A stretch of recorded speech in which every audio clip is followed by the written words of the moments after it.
everyone, and welcome to the Pikeville City Manager's Report. I'm Jill Fraley-Dotson, your host for today's show, along with Pikeville City Manager Philip Elswick. Hello, Jill. It has been a bit. It has. Since we have been able to sit down and talk with one another and our viewers about things that are going on in and around the city of Pikeville. So I guess I should say Happy New Year, although we're in April. Absolutely. But part of that is because there have been a lot of things going on, and we've been very busy with the city and with the Office of Economic Development, the arena, tourism, all that sort of thing.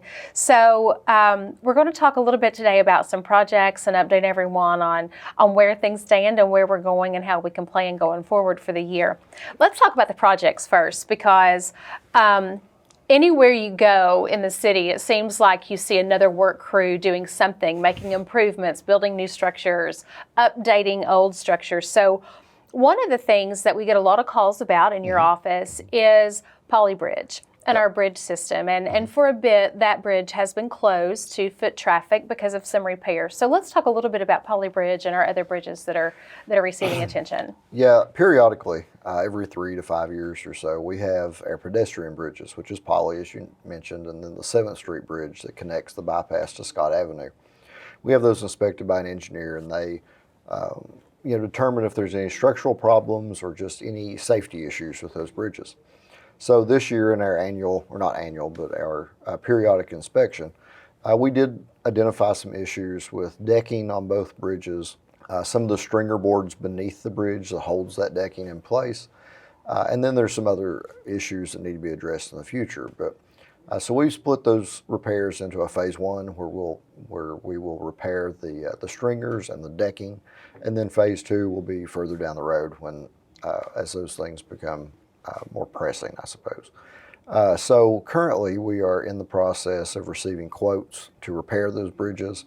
They have been closed for a while, but it takes some time to get the assessment done and then get the bid specifications done so that we know what we're asking a contractor to do and they know how to give us a price. So we don't allow open-ended prices, really. So we are receiving those now, and then in the next 2 weeks or so we'll award those proposals, hopefully. And then the contractors will be out there working. The repairs on each bridge should take no more than 7 days. And then we'll get the bridges back open. But, we are very cognizant that those bridges get used quite heavily by pedestrians, bicyclists, runners, and they have been closed longer than we would have liked, to be honest. But we're getting very close to the end of that and should have them back open soon. And we know that that's been an inconvenience for some people, and we apologize for that, but we beg your patience as we get through that. Yeah, safety first, of course. Absolutely. And it's not usually when you look at it, it's what supports that system. So hopefully those will be open by midsummer and we'll be able to fully utilize them once again. Something else that is really heavily utilized is the turf field at the Hillbilly Athletic Complex, not only with football, but baseball, a host of other activities that field is used for, and it's getting a bit of a facelift. It is. Turf has a life of 10 to 12 years depending on the wear and tear on it. And we're in the process of replacing that turf now. It will, hopefully, we will start that project very shortly as soon as baseball season is over, and it'll be completed by the time football practice starts in July. We are in a time where getting materials is very difficult. So if we experience shipping delays and things of that nature, then the project may get postponed to some degree. But our goal is to have new turf in place before the 2022 football season. And we're also working on the restrooms down there. Right. That is something that, with that entire complex, it is so heavily used for things that, other than football, that we don't realize. Right. And the bathrooms there is one of those. Yeah, the bathrooms adjacent to the concession stand on either side needed a facelift. And just through our routine inspections and maintenance of facilities, we decided to take that project on this year. So we've replaced all the flooring. We're replacing all the fixtures and the stall dividers, and that too will be done in the very near future, and it will be a significant upgrade from what we've had there in the past. Certainly so. One of the biggest projects that we've been working on, and I know everyone is eagerly awaiting and anticipating the reopening of 2nd Street. That is Right. going to happen very, very soon. That has been a project that has gone a little quicker than what we expected, which we were very thankful for. The weather has really cooperated. But the 2nd Street Streetscape project has been something that has been talked about for a number of years. Right. Then COVID came and everything kind of got disrupted. But that project is nearly complete and is absolutely beautiful. Yeah, this is a project that, like you said, has been in the works for several years. And the whole goal is to make that 2nd Street corridor from Division to Caroline Avenue more pedestrian friendly, more aesthetically pleasing, I suppose. We've widened the sidewalks in certain areas so that we have more space for events. We have installed bollards so that that section of the street can be closed at different times for events. The street will remain open for traffic. Yes. But at certain times for events and things that may be going on, we will close that section of street, much like we do now with Main Street's events and things of that nature. But it's really turned out better than I think any of us could have expected. The project's gone very smoothly, and our goal was to be open before Hillbilly Days, and it appears that that's going to happen. The weather was very cooperative, which is unusual. But there were some drainage issues on 2nd Street as well. So while we were doing this project, we took the opportunity to address those. I know in the past that there have been some businesses there that have gotten water in their shops during really, really heavy rain. Hopefully we've corrected that issue and that won't happen in the future. So kind of killed 2 birds with 1 stone, I suppose, and solved some problems while also upgrading that corridor. Yeah, it is. As you walk down the sidewalks, and the great thing is that the sidewalks have remained open throughout the entire project to make sure those businesses are still utilized. And I think once we get everything reopened, you'll be able to see.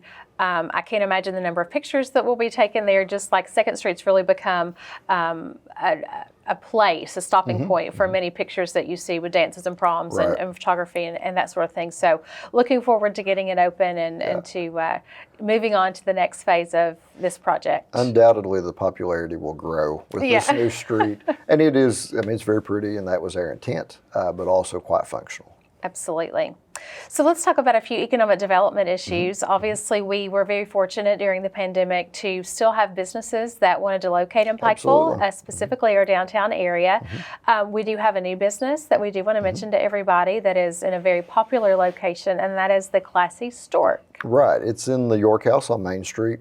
The owners had prior businesses in the city of Pikeville, but wanted to have a children's clothing store, and that building was available. And they opened there in mid-March and seem to be doing well so far.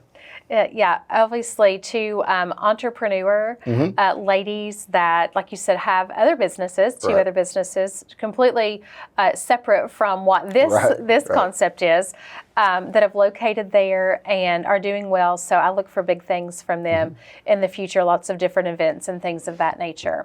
Also, we are now another building on 2nd Street that was very popular is the city-owned. It's the building where Rustic Roots was, that business, and that building is available right now, and hopefully we'll have something in there very soon. Yeah, previously Rustic Roots was there, and they moved out. So we now have that building available for new businesses, and we'll be opening, I guess, business proposals very soon on that project. I know that you have received quite a number of comments or inquiries about the building, showed the building to a number of different businesses. So we're excited to see what kind of proposals we get. The ideas that have kind of been kicked around have been very positive and exciting.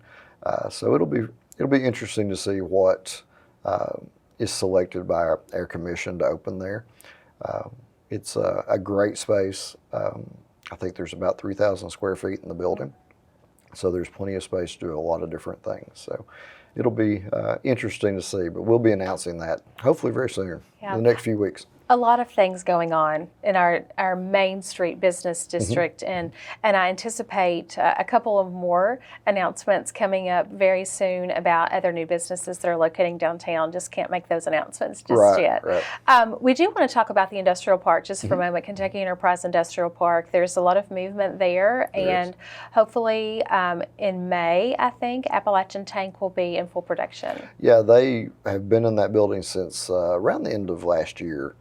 They've been renovating and installing new equipment and getting that up to their standards for production. I talked to some of the folks there last week, and they intend to be in production by May. They've already hired a number of people, and if you're in the industrial park, you will see a lot of activity in and around that building. So lots of traffic on those roadways. Absolutely, yeah. So we've had some shifting of titles and job responsibilities within the city. And if you've been at any of the events in the last couple of months, I think you probably have seen some new faces. But we do just want to make everyone fully aware of new tourism responsibilities and also event responsibilities. Yeah, when Jimmy Taylor left at the end of last year, and then Andy Linton also left about the same time for other opportunities in other states, and we miss them both very much. But at that time, we named Paul Bowles our Executive Director of Tourism, and he has also continued in the role as General Manager of Appalachian Wireless Arena. But through that process, we also added some new staff, and one of those staff members is Lauren McCourt, who we brought on as the Assistant Director of Tourism. She's been with us about a month, maybe a little bit more now. She and Paul are making a lot of good progress in tourism, and we're seeing a lot of things start to come to fruition. New ideas come to the forefront. So we're really excited about what's going on with tourism. And then at the same time, we also hired Kevin Roberts, who had formerly been at the arena, albeit in a different position. He's returned now as the Director of Special Events. So he's responsible for the 5Ks and the fairs and festivals and things of that nature. So both of those people, those new hires have been tremendous. A lot of great things have happened since they've been there. They've carried on the good work of Jimmy and Andy during their tenure here. But you will see them a lot, I hope, and they're putting their own stamp on the things that we do. Certainly so, and we're very fortunate to have them and their eagerness to hit the ground running, so to speak. Also, speaking of ground and running and outside, another position we added was an outdoor recreation director. And you talk about somebody who has not stopped since the minute, or probably even before his official start date, is PJ Collins. Absolutely. You know, outdoor recreation is one of the kind of the targets of our comprehensive plan, as we've talked about in the past. And obviously in Eastern Kentucky, we have a lot of natural beauty and a lot of natural assets for outdoor recreation. PJ is a biologist, as well as very much an avid sportsman, fishing, hunter, and he loves being outdoors. And really, you summed it up pretty well. When he started, he hit the ground running, had a plan for what he wanted to do. He has mapped all the trails in Bob Amos Park. And there are miles of trails in Bob Amos Park. He's also mapped trails outside of Bob Amos Park, and is preparing plans for how to upgrade those, how to maintain those going forward in the future, but also how to create new trails that link them, that link new places in the city. And he's done a tremendous amount of work in the 4 or 6 weeks that he's been here. He's also working on our Trail Town project, which I have no doubt he'll bring to fruition. But he has done a tremendous job. We've made a lot of progress on our outdoor recreation. He is currently also working on naming those trails, which has been something that we've been talking about for some time, but it really needs to be done. It's hard to describe where they are geographically, but if they have a name, it kind of points people in the right direction. So we're working on a trail naming system so that they're mapped and identified in that way. And recently we received a $125,000 grant from the Recreational Trails Program. And that grant will be used specifically on what we now refer to as the multi-use trail. And that's the trail that starts around the track and follows the mountain around to the Cedar Creek community. We will be using that funding to resurface that trail, actually probably pave the entire trail. as well as address some drainage issues that we've had there. So it'll make it better for biking, for hiking, running. So we'll be doing that work. Hopefully this summer we'll get that underway. Also, the horse trails. This is something that's very popular. It is. Our horse trails are operated by Muddy Boots that has the barn at the park. And the trail that they use now to access the actual horse trail is very steep. There's a lot of drainage, not a lot, but there's some drainage issues that leads to erosion and rutting on that trail. So we're relocating the trail head, so to speak, down the road a little ways from the horse ring. That will then have a gentler slope. The drainage will be satisfied. We'll make a little safer passage for the horses and their riders as they traverse the roadway there. So it's going to improve the horse trails and improve that experience for everybody. I think that entire area is one that we all love different portions of. We each have our favorite location, and knowing how heavily those trails are used and have been used, this is just one way to make it so much easier for people to navigate and to really up our game, so to speak, as far as a trail community with those locations. And when you talk about outdoor recreation being a major component of tourism and economic development-based tourism as we go forward, this is just one more way that we can have an offering to our guests and our visitors, especially with the RV park located there, to make it just really a destination. Absolutely. The trails have great potential. I mentioned that PJ had mapped all the trails. He's also identified several new overlooks that we could possibly add to in the future. We have the primary overlook and the cut through there, but there's several others that could be added as well. So we're looking at that and just trying to identify all the unique features of our park and our trail system there. So it could be a significant upgrade to what we have there now.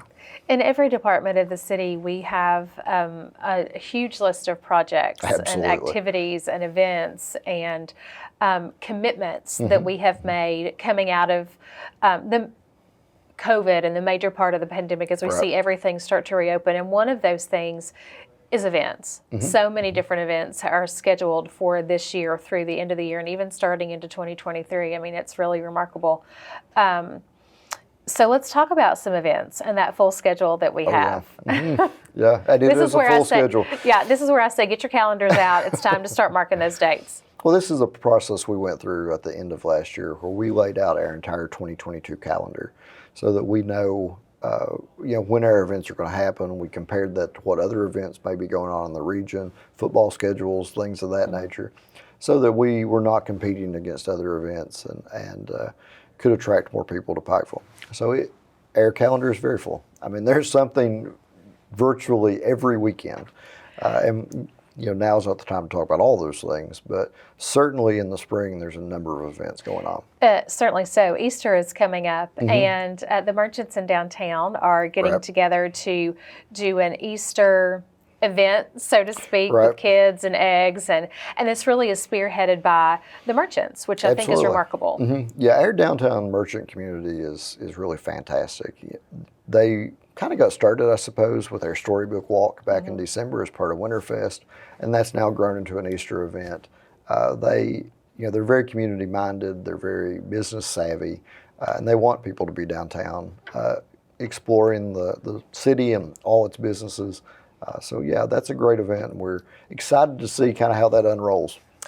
And also with 2nd Street reopening, hopefully on the 16th, we will do a ribbon cutting that day, which I guess will be the official opening of that. So they're developing the Easter egg event will be that day, and maybe just a few other special events that will happen after that street is opened. That will be on the 16th.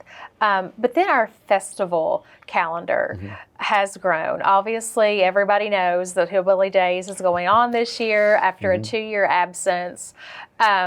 We anticipate it will be bigger than ever, weather permitting, of course. And I don't even think, honestly, that the weather's going to matter a whole lot this year. I think people would bring their parkas and their umbrellas, and still, if it rains, they'll be out. So that's going to be really the big kickoff for the festival season. Absolutely. And it's the Thursday, the 21st through Saturday, the 23rd. And it is poised to be one of the biggest Hillbilly Days we've ever had. It's a good festival in conjunction with the Chamber, the county, and the Shriners. It serves a great cause, brings so many people to Pikeville. we're very thankful to host that and be able to provide that opportunity to people. As part of that, the arena always has a concert, and that concert's typically on Saturday night, but this year it's on Thursday night, just because of routing of artists and things of that nature. So that'll be Thursday night. It's Dustin Lynch. And then on Friday night, the Appalachian Center for the Arts is hosting a comedian, Reno Collier. So there's some special events going on as well as the festival at that time. And one change to the festival this year is on Saturday we'll be staying open later. So in the past, the festival pretty well closed at 6 o'clock, but we've extended those hours to 8 o'clock this year.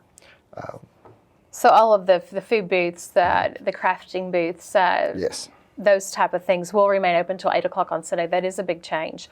So if you have family from out of town, they can't make it in on Saturday, or Friday, which a lot of people want to do. Saturday is certainly another option.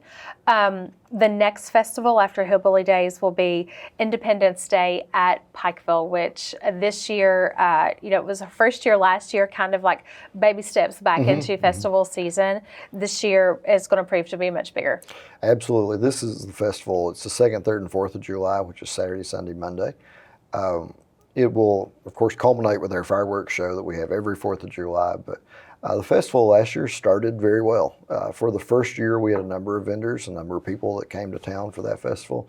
Of course, we want that to grow, and we're working on ways to make that happen, one of which is we have made the VFW, the Veterans of Foreign Wars, local chapter, the recipient of all the booth rental spaces and things of that, the registration fees, things of that nature.